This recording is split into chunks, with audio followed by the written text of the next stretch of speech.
Hi hello இது உங்கள் UAE Tamil channel. இன்றைக்கி நீங்கள் என்ன பார்க்க போகிறீங்கன்னா, நம்ம குக்கிங் ரேஞ்சை எப்படி க்ளீன் பண்ணுறது, அது போக எப்படி சர்வீஸ் பண்ணுறதுன்னு.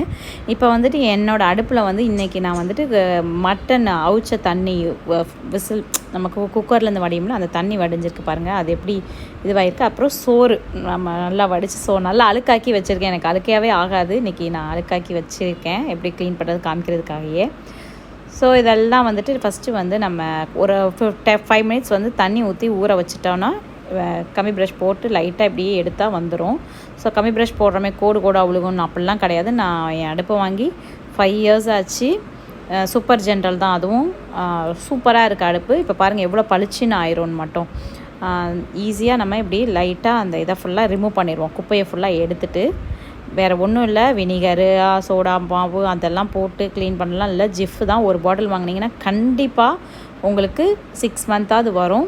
ஸோ நம்ம தாராளமாக ஜிஃபே யூஸ் பண்ணிடலாம். ஒன் டைம் டக்குன்னு அதை ஃபுல்லாக நம்ம அப்ளை பண்ணிவிட்டு கம்மி ப்ரெஷ்ஷாலேயே கொஞ்சம் ரஃப்பாக லைட்டாக கரை பிடிச்சிருக்கிறத தேய்ச்சி விட்டிங்கன்னா போதும். அதுக்கப்புறம் இந்த ஷீட் தாங்க எனக்கு இது ரொம்ப ரொம்ப யூஸ்ஃபுல்லான கிளாத்து. கண்டிப்பாக நிறைய பேருக்கு இது தெரிஞ்சிருக்கும். அமேசானில் இப்போ நம்ம ஊர்லேயும் எல்லாருமே இந்தியாவில் எல்லா பக்கமுமே இந்த ஷீட் தான் யூஸ் பண்ணுறீங்க துடைக்கிறதுக்கெலாம். ஏன்னா இது வாட்டர் ரொம்ப ஈஸியாக அப்சர்வ் பண்ணும் அதனால். ஸோ நம்ம அதை வச்சு நல்லா தொடச்சி எடுத்துருவோம். ஈஸியாக வந்துடும், நமக்கு ரொம்ப கஷ்டமாகவே இருக்காது வேலை.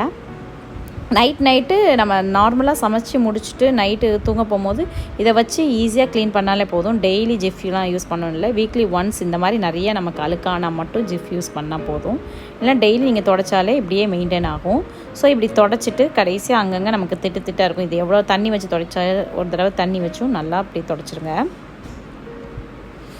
தொடச்சிட்டு அந்த இதுக்குள்ளெல்லாம் ஓட்டைக்குள்ளெல்லாம் கொஞ்சம் தண்ணி ஃபுல்லாக இருக்கும், அதுக்கெல்லாம் இதை வலையே வச்சு எடுத்துட்டிங்கன்னா போதும். ஸோ இப்போ அதை வச்சு க்ளீனாக தொடச்சிட்டு ஒரு துணியை வச்சு மேலாப்பில் நல்லா ட்ரை கிளாத்தை வச்சு அப்படியே ஃபுல்லாக தொடச்சிட்டிங்கன்னா பலன்னு ஆயிரும்.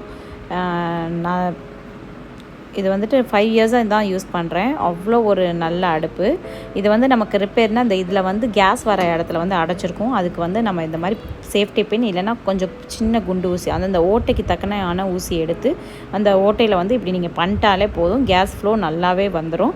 ஸோ ஈஸியாக உங்களுக்கு அடுப்பு எரியும். இவ்வளோ தாங்க இதை சர்வீஸ் பண்ணுற வேலையை. அடுப்பு எரியலைன்னா இதுதான் சர்வீஸ். ஸோ இந்த வீடியோ உங்களுக்கு யூஸ்ஃபுல்லாக இருக்கும்னு நினைக்கிறேன். இந்த பிடிச்சிருந்தால் லைக் பண்ணி ஷேர் பண்ணி சப்ஸ்கிரைப் பண்ணுங்கள்.